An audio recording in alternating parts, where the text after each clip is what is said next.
Rádio Rio de Janeiro, a emissora da Fraternidade, passa a apresentar Luz na Penumbra, programa que leva ao seu coração a mensagem da doutrina espírita.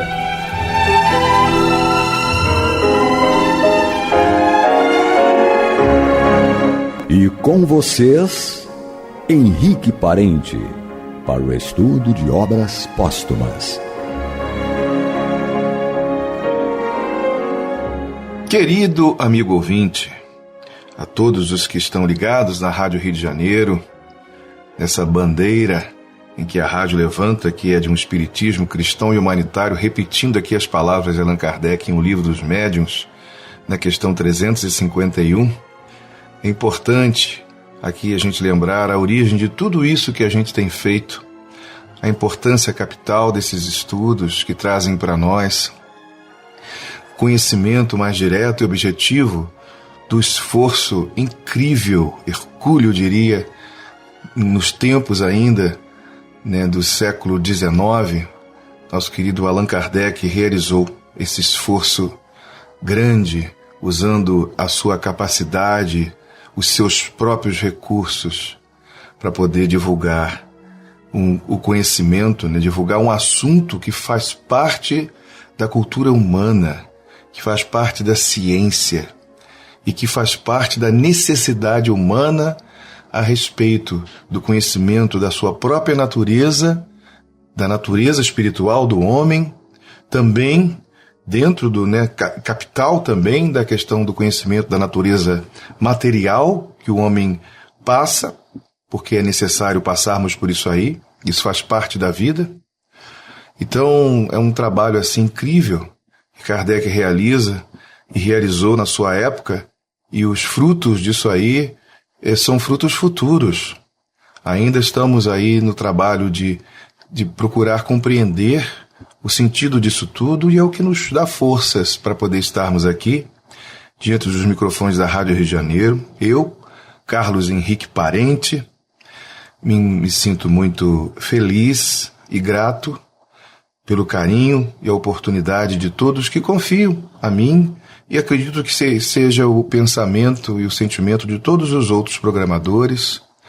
Nesse ano que vai findando, estamos aí nos aproximando dessa mudança do calendário, mas ainda levando nas nossas questões, nas nossas tribulações, nas nossas almas, as grandes dificuldades que naturalmente todos nós atravessamos ou temos, porque faz parte da vida, porque à medida que a gente vai procurando a compreensão do que acontece conosco na vida e com todas as outras pessoas, nós vamos também nos aproximando da resolução de cada uma delas. Algumas mais longas do que outras, mais difíceis do que outras, mas todas elas, é como se disséssemos, todas as perguntas têm uma resposta. Todas as questões serão resolvidas. E aqui a Rádio Rio de Janeiro, esse trabalho que iniciou-se há mais de 50 anos atrás, tem procurado, no esforço pessoal daqueles que aqui têm colaborado, a levar a todo mundo que se interessa por esse assunto, por os assuntos espíritas, tem procurado levar conhecimento, estimular o amor ao conhecimento, através das reflexões, mas tudo por conta da necessidade humana de desenvolvimento, de uma vida pessoal e também coletiva melhor, com mais qualidade. Então é aquele princípio do próprio Espírito da Verdade, que é o nosso querido e bem-amado Mestre Jesus, quando ele nos ensina, que está lá no capítulo 6 do Evangelho segundo o Espiritismo: Espíritas, amai-vos, eis o primeiro ensinamento, e instruí-vos, eis o segundo. Então ele mantém aquilo que ele havia dito lá atrás, na personalidade de Jesus de Nazaré, e acrescenta a importância da reflexão, do estudo, da pesquisa, da comparação. E aí já utilizando a assinatura da imortalidade, que é o Espírito da Verdade. Não existe outra personalidade na história humana que tem o direito e a condição real e verdadeira de usar o nome Espírito da Verdade. Eu acho que bastaria isso. Não é o nosso a principal estudo, né? Nós estamos estudando aqui o Evangelho segundo o Espiritismo, mas o nosso querido Antônio de Pádua, que mais tarde, daqui a pouco, estará com todos vocês que puderem ouvir. Mas é importante a gente, de vez em quando, repetir isso, não por questões de vaidade, de curiosidade, mas pela confirmação da própria natureza espiritual da doutrina espírita. Como o próprio Kardec diz lá em A Gênese, né, o Consolador, ele toma corpo e faz sentido quando a gente compreende o Consolador no sentido de uma doutrina soberanamente consoladora que nos instrui, nos apropria de um material ou de uma técnica específica quando a gente a busca através dos estudos para compreendermos o que acontece com a vida humana e as suas dificuldades. Nada além disso. Não é vasculhar o mundo espiritual nos seus detalhes, porque isso fica legado ao futuro, a outra vida, como Jesus mesmo fala muitas vezes. E a gente não tem como confirmar cientificamente certas coisas. A gente sabe disso. Mas pelo bom senso, pela lógica e da existência da imortalidade da alma, através da comunicabilidade dos espíritos que aconteceram desde os tempos imemoriais, porque sempre existiu mediunidade.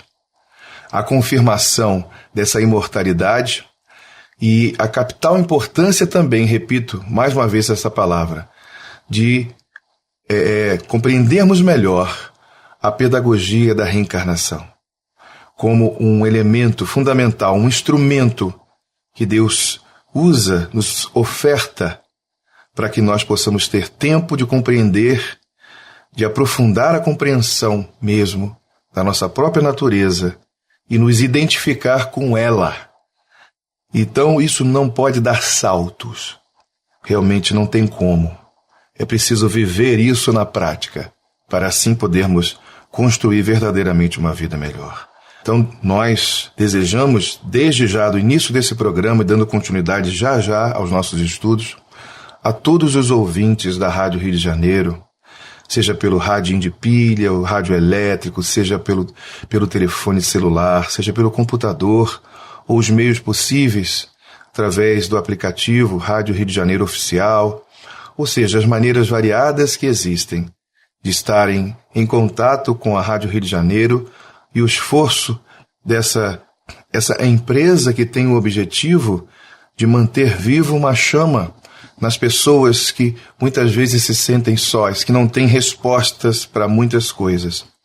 O objetivo não é resolver as questões das pessoas, mas é ajudar a iluminar um caminho que, pessoalmente, cada um de nós estamos trilhando, encontrando motivos para entender melhor a vida ou o estímulo para poder buscar a compreensão melhor possível da vida e todas as circunstâncias e dificuldades que a vida opera, que a vida possui. É um legado que todos nós temos para desenvolver em nós o verdadeiro sentido de um filho de Deus. Para um dia podermos dizer exatamente como Jesus tranquilamente disse: eu e o Pai somos um. Ou seja, pelo menos como entendemos, eu e o Pai estamos em união. Eu compreendo o pensamento dele, eu o vejo, eu o sinto, e assim por diante. Não poderia talvez tecer muitas outras palavras que possam assim dar significado a isso. Acho que bastaria essas para que a gente possa perceber e sentir, principalmente sentir em si mesmo essa herança. Lembrando Paulo mais uma vez, tantas vezes repito isso aqui, acho que não vou cansar de repetir, quando nos revela que nós somos herdeiros de Deus e co-herdeiros de Cristo. e nos revela que em Deus vivemos e em Deus nos movemos. Mas, então, melhor falando, desejando aqui, né, um mês e um feliz Natal de forma adiantada, porque vamos continuar os nossos estudos aqui, mas um sentimento que nos toca e que nos surge nesse momento de dividir com cada pessoa que tem acompanhado os estudos da Rádio Rio de Janeiro nos seus diversos programas. Então, a todos vocês que também são colaboradores, a nossa eterna gratidão. Aqueles que ouvem a nossa voz, procurando aqui levar o incentivo ao estudo, à compreensão e à prática do bem. Então vamos dar continuidade, querido amigo, querida amiga, ouvinte. E o estudo que estamos fazendo do livro Obras Póstumas, aquele livro que foi publicado e foi organizado, as matérias contidas nesse livro, pela esposa do nosso querido Allan Kardec, a Doce Gabi, como assim chamava o Kardec, com a ajuda de um outro amigo, que reuniram muitos estudos que Kardec havia desenvolvido e estavam guardados. E 21 anos após a desencarnação do Allan Kardec, esse livro veio a lume. Ele foi publicado e traz para nós até a atualidade assuntos incríveis que têm nos motivado bastante. E a conhecer um Kardec que a gente não conhecia. Um Kardec aquele mais reservado, algumas questões de ordem muito pessoal, como nós vamos ver na segunda parte do livro, né, mais especificamente, e alguns assuntos em que ele pretendia, e já até o fez, né, que foi um aprofundamento a respeito das questões, ou seja, manter esse assunto vivo. Então, algumas matérias já foram estudadas, trabalhadas por ele nas outras obras, mas aqui de forma diferenciada, com a intenção de mostrar para a gente que nada está parado, de forma nenhuma. Então, nós iniciamos, né, o estudo que Kardec fez sobre a natureza do Cristo, né, como está na tradução, estudo da natureza de Cristo, e o primeiro item, né, primeiro ponto, é a origem das provas da natureza de Cristo. Nós vamos fechar essa parte para iniciar a segunda, que seria a divindade de Cristo fica provada pelos milagres. Então vamos lá, nesse tempo que nós temos ainda de estudos aqui. Então eu parei no parágrafo, né, onde Kardec disse assim: se pusesse na balança tudo quanto tem sido escrito pró e contra, quem sabe para que lado penderia ela? Isto não afeta os méritos pessoais dos sustentadores da ortodoxia, daqueles que pretendem, né, uma doutrina certa, perfeita, ou algo assim, né? Nem o seu valor como escritores e homens conscienciosos.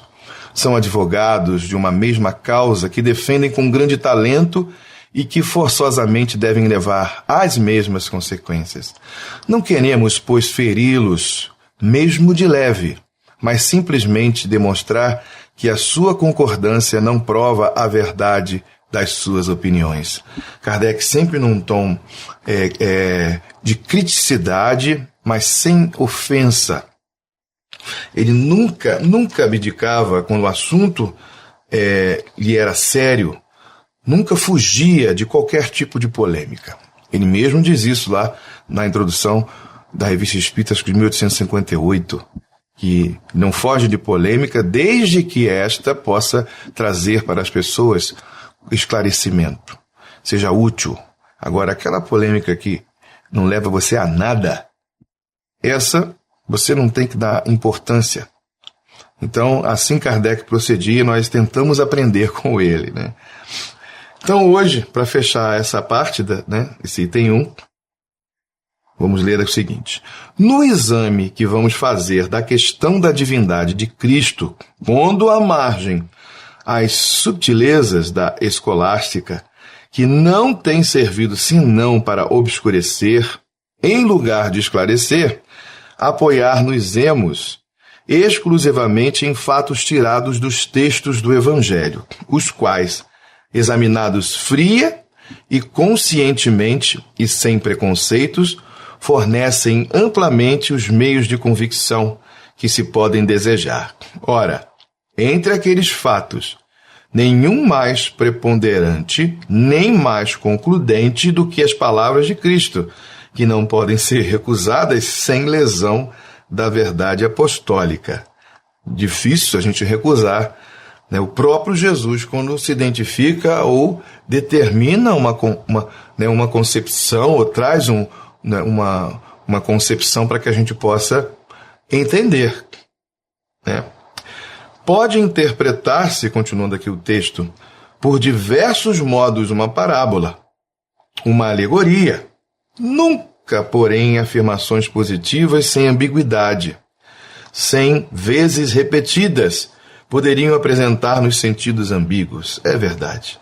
Ninguém pode ter a pretensão de saber melhor do que Jesus o que ele quis dizer, como ninguém pode pretender conhecer melhor que ele a sua própria natureza. Quando comenta as próprias palavras e as explica, a fim de evitar qualquer engano, é força estar-se pelo que ele diz, a não se lhe querer negar a superioridade que se lhe atribui substituindo-se à sua inteligência. Se é obscuro a determinados respeitos, quando usa de uma linguagem figurada, tratando da sua pessoa, não dá lugar a equívocos possíveis. Antes de lhe examinarmos as palavras, vejamos as suas obras. E aqui tem, né, uma nota do revisor do livro, que foi o querido professor José Herculano Pires, onde ele diz o seguinte: as palavras do Cristo poderiam ser postas em dúvida pelos que consideram os evangelhos como documentos duvidosos. Sim. Entretanto, as investigações realizadas sobre as fontes evangélicas por pesquisadores altamente qualificados no campo cultural, sem ligações eclesiásticas, sem estarem vinculados aí a uma concepção extremamente religiosa, né, e a igrejas específicas, essas pessoas chegaram a conclusões incontestáveis a respeito da sua validade. As afirmações de Renan, de que os evangelhos nasceram no próprio círculo dos familiares de Jesus, é hoje confirmada por Charles Kignebert, professor de História do Cristianismo na Sorbonne, como podemos ver em seus monumentais estudos Jésus de le Christ, editados por Albin Michel, Paris, 1947 e 1948, respectivamente. Perdoe-me se eu falei, né, o meu francês, que eu não falo francês, mas pelo menos aqui o fonema, né, espero que não esteja muito errado. Mas o querido amigo ouvinte há de me perdoar. Assim, continuando aqui o texto, a confiança de Kardec nos textos se confirma pelos estudos e as pesquisas não comprometidas com setores religiosos. Isso é fundamental. A descoberta dos chamados manuscritos do Mar Morto, a partir de 1947, embora representando importante contribuição para o esclarecimento histórico dos inícios do cristianismo, não chegou a afetar a situação do problema específico dos textos evangélicos. Com certeza não. Por tudo isso, a posição de Kardec é válida, confirma aqui e afirma, em realidade, nosso querido professor José Herculano Pires. Isso ali nos anos 70, né? O Herculano veio a desencarnar em 1979. E utilizando-me aqui de uma expressão atribuída ao Emmanuel, assim disse o Chico Xavier, que Herculano Pires foi o metro que melhor mediu Kardec, no sentido daquele que mais compreendeu, né, não só a questão de personalidade, mas o trabalho, o sentido, a intenção de Kardec, né? Então nós temos dois grandes colaboradores, não os únicos, é claro que não estamos afirmando isso, mas que tiveram, assim, e têm uma importância imensa para que a gente possa nos aproximar de maneira bastante fiel à proposta kardeciana nos trabalhos que ele realizou. Um deles, mais antigo, é o nosso querido Leon Denis. E o Herculano Pires, mais próximo aqui aos tempos atuais. Então, esses dois nos ajudam muito, mas existem outros tantos colaboradores que procuram, sim, uma fidelidade no sentido, né, do conhecimento que Kardec procurou nos trazer. Mas, para não pararmos por aqui, né, fechamos aqui com esse texto e a nota do Herculano, o item 1. Vamos dar início aqui ao item 2, para a gente ganhar um pouco de tempo, já que eu sou muito falador e, né, falei aqui durante uns 10 minutos que eu entendi ser importante para a gente, nesse mês de dezembro, né, que nos aproximamos de uma data muito significativa para o mundo cristão. Então foi minha forma de agradecer e desejar o bem para todos. Mas vamos dar início aqui, como já havia lido antes, do item 2, né? A divindade de Cristo fica provada pelos milagres? Assim perguntou Allan Kardec. Então vamos iniciar o texto. Segundo a Igreja, a divindade de Cristo é principalmente firmada nos milagres, testemunho do seu poder sobrenatural. Semelhante consideração pode ter tido voga em épocas em que o maravilhoso era aceito sem exame. Hoje, porém, que a ciência levou as suas investigações até as leis da natureza, os milagres já não têm grande aceitação, havendo concorrido muito para o seu descrédito as imitações fraudulentas e as explorações que deles se tem feito. E aqui a gente vê que Kardec está no século XIX e já caminhando com a própria ciência, que ele ganhava um corpo muito significativo perante a sociedade, apesar de não ter a mídia que a gente tem hoje, já havia ali uma tendência natural às pessoas começarem a perceber, né, que era preciso libertar o conhecimento cristão usando-me de uma expressão comum, ou seja, do poder daqueles que estão ligados às religiões. Não falamos aqui contra o religioso, nem a religião de ninguém, mas ao comportamento, é como se fosse um comportamento político.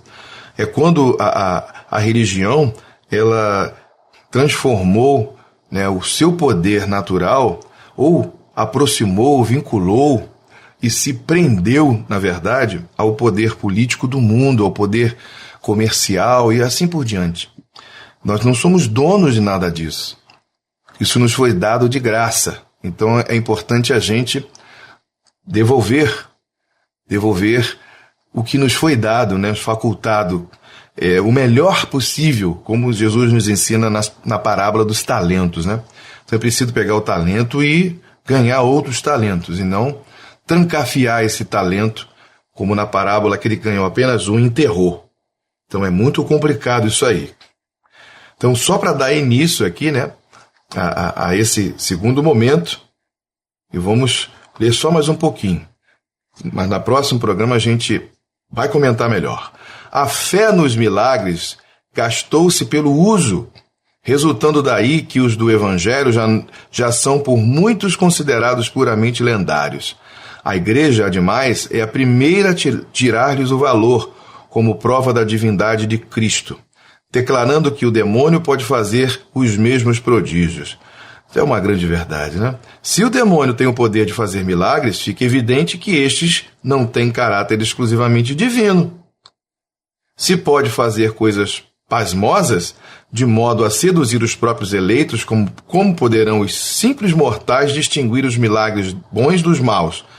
E não é para recear que, vendo fatos similares, confundam Deus com Satanás? Dar a Jesus aquele rival é lastimável, mas numa época em que os fiéis não podiam pensar por si próprios e menos discutir qualquer artigo de fé que lhes era imposta, não se fazia necessário evitar contradições e inconsequências. Não se contava com o progresso, Não se pensava que acabaria um dia o reino da fé cega e simplória, reino cômodo como o dos prazeres. E aqui eu vou parar e a gente volta desse parágrafo na semana que vem, pois Kardec aqui é incrível. Aí a gente vai, como eu disse ainda há pouco, com esses textos a gente passa a ver um Kardec que a gente às vezes desconhecia no trabalho incrível e bem estruturado do que a gente chama da codificação, daqueles 5 livros básicos, mas não é só por ali que a doutrina espírita está contida, em todo o trabalho que Kardec realizou. Mas vamos ficando por aqui, muita paz a todos e até o próximo programa, se assim Deus nos permitir. Você está ouvindo o programa Luz na Penumbra.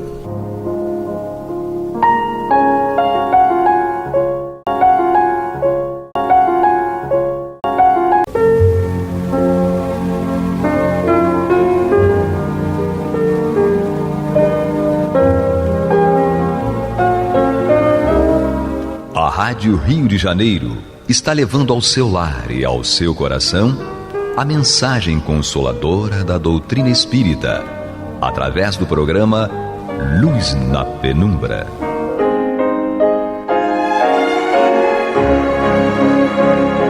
E com vocês, Antônio de Pádua Barbosa, para comentar o Evangelho segundo o Espiritismo, da obra codificada por Allan Kardec. Boa noite, meus caros amigos. Estamos aqui de volta ao programa Luz na Penumbra para darmos prosseguimento ao estudo do Evangelho segundo o Espiritismo de Allan Kardec. Nós estamos estudando o seu capítulo 5º, Bem-aventurados os aflitos. Estamos na parte das mensagens dos Espíritos. E hoje nós vamos iniciar com uma mensagem do Espírito Bernardin, Espírito Protetor, em Bordeaux, 1863. Tem por título esta mensagem: dever-se-á por termo as provas do próximo?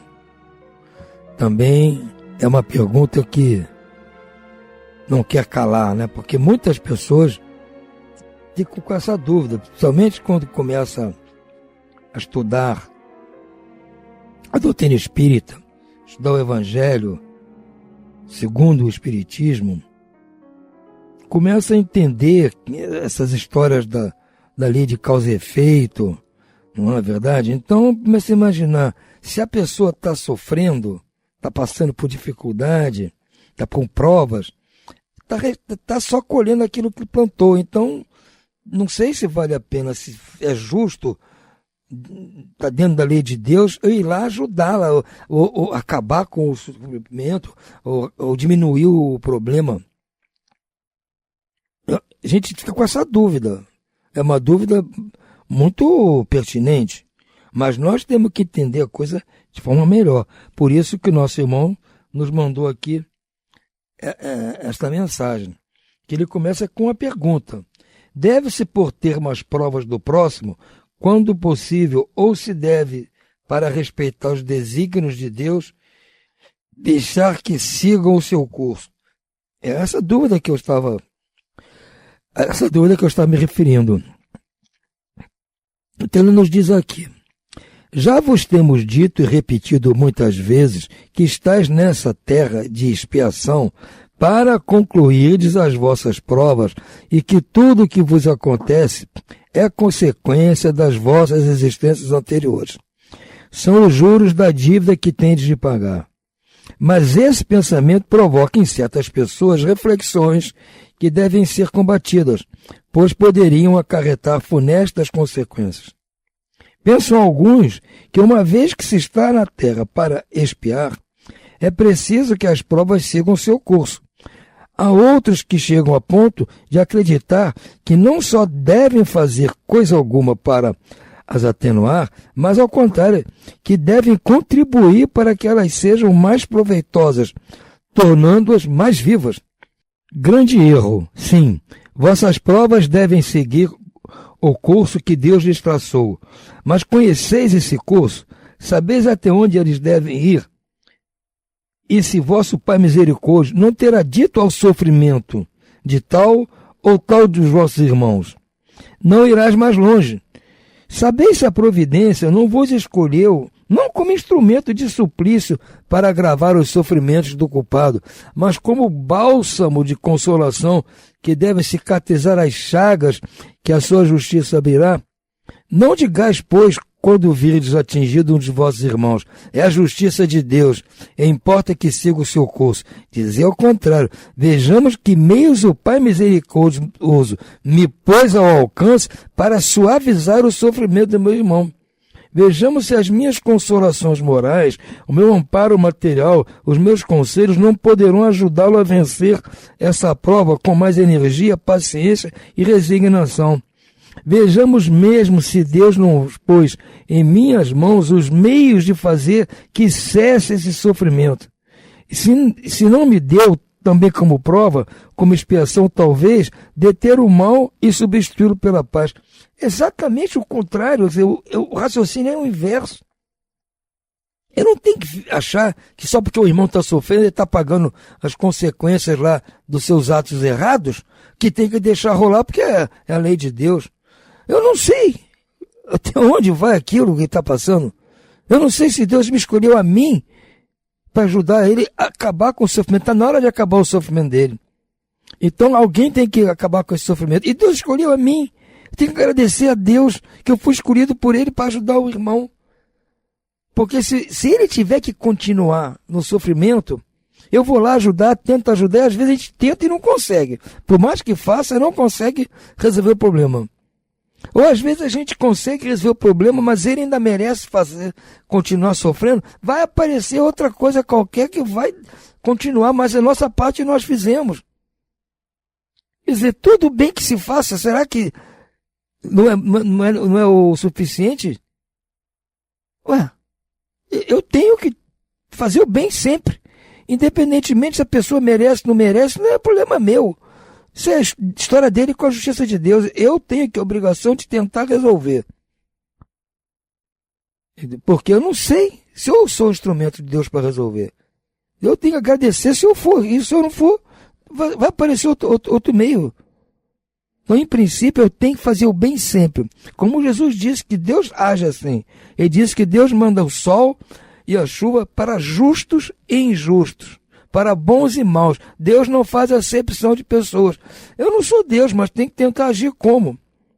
Eu tenho que fazer o bem, independentemente se a pessoa merece, não merece, se é boa, se é ruim, se é justa, não interessa. Eu tenho que fazer o bem, eu tenho que ser o sol na vida das pessoas. Não ficar escolhendo, esse aqui eu posso mandar o sol, aquilo ali não, aquilo ali eu deixo na chuva. Eu não tenho que fazer isso, gente. Se Deus quer, Deus não faz, por que eu que vou fazer? Ajudai-vos sempre mutuamente nas vossas provas, e nunca considereis instrumentos de tortura.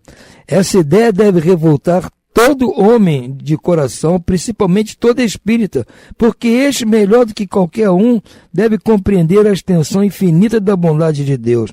O espírita tem de pensar que a sua vida inteira deve ser um ato de amor e de devotamento, e que faça ele o que fizer para se opor às decisões do Senhor, sua justiça seguirá o seu curso.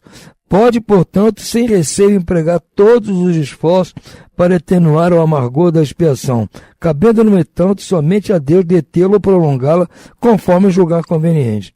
Não haveria imenso orgulho da parte do homem acreditar-se de um direito de, por assim dizer, revolver a arma da ferida, de aumentar a dose do veneno no peito daquele que está sofrendo, sob o pretexto de tal é a sua expiação? Considerai-vos sempre como instrumento para fazê-lo cessar.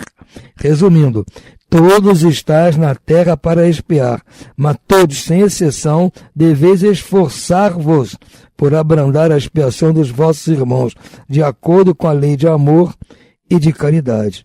Bernardão, Espírito Protetor. Perfeito. Tirou essa dúvida de nós. Eu disse, é pertinente pensarmos assim. Nós somos ainda muito ignorantes. Não entendemos ainda a lei de misericórdia de Deus, a bondade. Não entendemos. Tudo bem. Mas aqui estamos para aprender.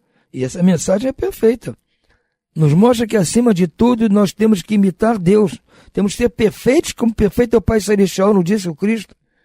É claro que eu nunca vou ser perfeito como Deus, mas tem que tentar. Por mais que seja complicado ou difícil, eu tenho que tentar ser perfeito. E se eu fosse Deus, agiria dessa forma. Vou deixar o irmão sofrer porque ele está pagando a conta. Não, eu vou ficar ali tentando ajudar para ele conseguir pagar essa conta com menos dificuldade. Ele vai ter que pagar a conta, vai. Mas se puder diminuir o peso, conta, ele pagar com menos dificuldade, com menos sacrifício, eu estou sendo misericordioso, está sendo bom. É o que se espera de nós, gente. É isso que nós temos que ver. A mensagem seguinte aqui é a mensagem do item 28, é a mensagem trazida por São Luís. Também uma pergunta. Um homem está agonizante, vítima de cruéis sofrimentos. Sabe-se que seu estado é desesperador.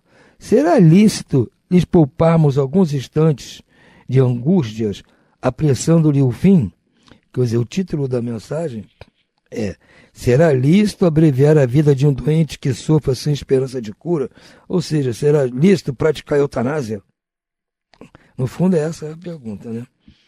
Então ele diz assim: quem vos daria o direito de prejulgar os desígnios de Deus?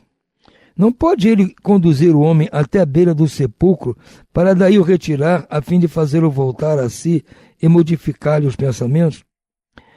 Ainda que o moribundo haja chegado ao último extremo, ninguém pode afirmar com segurança que ele tenha soado a última hora. A ciência não se terá enganado alguma vez em suas previsões?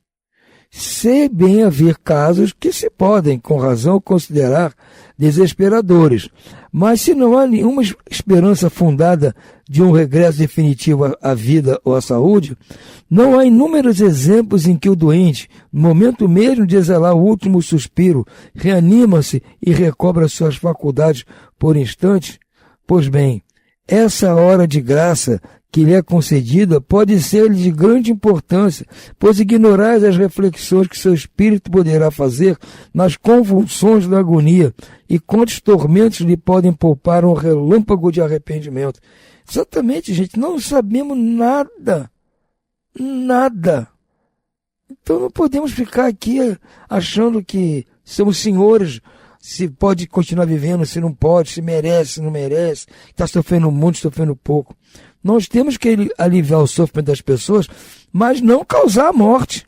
Porque a morte não vai aliviar o sofrimento de ninguém. Porque se ele tiver que continuar sofrendo, ele vai sofrer até depois que morreu. Então não é da nossa alçada ficar mirabolando aqui o que é, o que não é. Eu tenho que fazer tudo para ele ficar bom. Não consigo, não está resolvendo, mas estamos tentando para que ele melhore. E se não der, era o que tinha que acontecer. Agora não vou apressar nada. E quem sou eu para mexer no tempo de Deus? O materialista que apenas vê o corpo e não leva em nenhuma conta a alma, não pode compreender essas coisas. Não, justamente, quem é materialista, não acredita na alma, no espírito, não pode entender isso que ele está dizendo. Mas o espírita, que já sabe o que se passa no além-túmulo, conhece o valor de um último pensamento. Minorai os derradeiros sofrimentos, tanto quanto puderdes. Guardai-vos, porém, de abreviar a vida, ainda que de 1 minuto, porque esse minuto pode poupar muitas lágrimas no futuro. Então ele está nos mostrando que 1 minuto, 1 segundo de vida é importantíssimo para o espírito, pode refletir e mudar toda a sua trajetória no futuro. Nós sabemos que o tempo nosso aqui, o nosso tempo cronológico, não é o mesmo tempo cronológico da espiritualidade. É outro padrão de medida de tempo. Não podemos considerar aqui o nosso tempo. 1 segundo para nós pode não ser 1 segundo para aquele espírito, ou para os espíritos que estão perto dele, os amigos dele que vão ajudá-lo. Então, 1 segundo para nós aqui pode ser que ele passou ouvindo coisas lá que o fizeram refletir e naquele segundo em vida se arrepender do que fez, ou voltar e melhorar. Deram para ele um acréscimo de misericórdia, mais tempo para viver. A gente não sabe. Não podemos nos arvorar a donos do universo. Ainda nesse tema, temos aqui também São Luís falando do sacrifício da própria vida. Aquele que se acha desgostoso da vida, mas não querendo abreviá-la com as próprias mãos, será culpado se procurar a morte num campo de batalha com o propósito de tornar útil sua morte? Também é pensamento que às vezes as pessoas têm. Mas tudo bem. Por isso que está aqui, para a gente aprender que não é assim que você pensa. Como disse ele aqui na outra mensagem, o espírita tem que pensar diferente. Os outros materialistas podem pensar do jeito que for. Agora nós aqui temos que pensar diferente. Para isso ele está nos trazendo essas mensagens. Ele diz o seguinte, São Luís, que o homem se mate ele próprio ou permita que outro o mate, o objetivo é sempre o de abreviar a vida, havendo por conseguinte suicídio intencional, se não de fato. É ilusória a ideia de que sua morte servirá para alguma coisa. Isso não passa de pretexto para colorir sua ação e desculpá-lo aos seus próprios olhos. Se ele desejasse seriamente servir a seu país, procuraria viver para defendê-lo e não morrer, visto que morto de nada mais serviria. O verdadeiro devotamento consiste em não temer a morte, quando se trata de ser útil, em afrontar o perigo, em fazer de antemão e sem pesar o sacrifício da vida, se for necessário, mas buscar a morte com a intenção premeditada, expondo-se a um perigo, ainda que possa prestar serviço, não anula o mérito da ação. A outra pergunta a que ele responde diz o seguinte: se um homem se expõe a perigo iminente para salvar a vida aonde seus semelhantes, sabendo previamente que sucumbirá, pode seu ato ser considerado suicídio? Também é uma pergunta pertinente. Desde que não haja intenção de buscar a morte, não há suicídio, mas apenas devotamento e abnegação, mesmo com a certeza de que morrerá. Mas quem pode ter essa certeza? Quem pode dizer que a providência não reserva um meio inesperado de salvação para o momento mais crítico? Não poderia ela salvar mesmo aquele que se achasse diante da boca de um canhão? Muitas vezes a providência quer levar a prova de resignação até o último limite, e então uma circunstância inesperada desvia o golpe fatal. Também é a mesma coisa. Tudo o que você faz pelos outros tem o seu mérito, mesmo que seja o sacrifício da sua própria vida. Essa que é a ideia. Quando você faz com intenção para si mesmo, aí sim tem dolo. Quando você vai para a guerra procurar morrer para se livrar dos seus problemas, então não tem coragem de tirar a própria vida e inventa esse artifício. Então você está indo sabendo que vai morrer, mas visando um objetivo seu próprio. Se não tem mérito algum, ao contrário, isso é um suicídio real. Agora, quando você vai sabendo que vai morrer, mas é para ajudar alguém, salvar alguém, você botou em risco a sua vida, mesmo sabendo que tem 99% de chance de morrer, mas não é suicídio isso, porque você está fazendo em benefício de terceiros. Essa é a diferença. O motivo, ou seja, mais uma vez, é a caridade. O primeiro é o egoísmo, o segundo é a caridade. A terceira pergunta dele, a que ele responde é a seguinte, sobre o proveito dos sofrimentos para outrem. Os que aceitam seus sofrimentos com resignação, por submissão à vontade de Deus e tendo em vista a felicidade futura, não trabalham apenas para si mesmos, poderão tornar seus sofrimentos proveitosos para outros. Diz ele, esses sofrimentos podem ser de proveito para outros, material e moralmente. Materialmente, se por trabalho, pelas privações, pelos sacrifícios que tais criaturas se imponham, contribuem para o bem-estar material de seus semelhantes, moralmente pelo exemplo que elas oferecem de sua submissão à vontade de Deus. Esse exemplo do poder da fé espírita pode induzir os infelizes à resignação e salvá-los do desespero e de suas funestas consequências. Isso é um caso clássico referente aos pais, né? Que eventualmente se impõem sacrifícios materiais, principalmente, em benefício dos seus filhos, um futuro melhor para os filhos. Eu acho que todos nós tivemos pais que fizeram isso por nós. Todos nós. Não é? Então, os pais fazem isso. Se sacrificam. seu tempo, sua noite de sono, o seu dinheiro, cancelam passeios, viagens para atender um filho, ou poupam, deixam de consumir isso ou aquilo que é do seu gosto, porque precisam guardar dinheiro para o futuro, para poder pagar um plano de saúde para o seu filho, para juntar dinheiro para ir para uma faculdade. Então os pais se sacrificam pelos filhos. Então esse tipo de coisa também vale para as outras pessoas. Se você está se sacrificando materialmente para ajudar alguém, é mérito seu. Você está deixando de usufruir algumas coisas, mas em benefício dos outros. E ainda tem mais, ainda serve de exemplo, como ele diz aqui. A sua abnegação, o seu sacrifício servem de exemplo de submissão à vontade de Deus.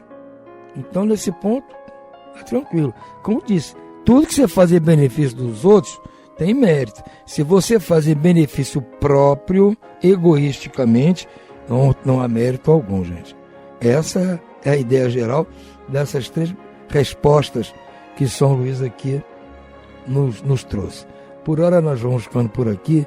Muito boa noite e muita paz.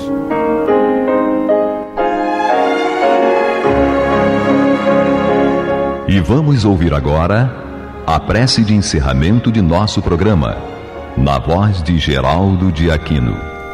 Jesus, dá-nos coragem para a luta, piedade para os insultos e misericórdia para as injustiças e ingratidões. Limpa nossa alma de inveja e ambições mesquinhas, de ódio e de vingança o nosso caminho.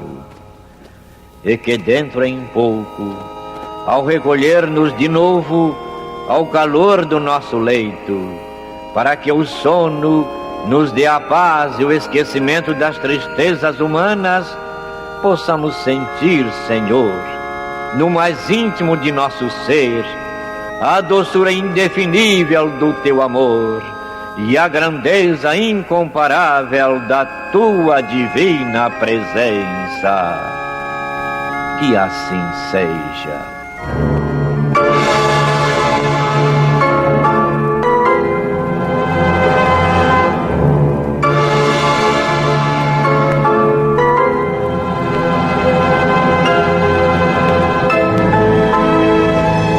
Acabamos de apresentar o programa Luz na Penumbra, que voltará a ser apresentado amanhã às 21 horas nesta emissora.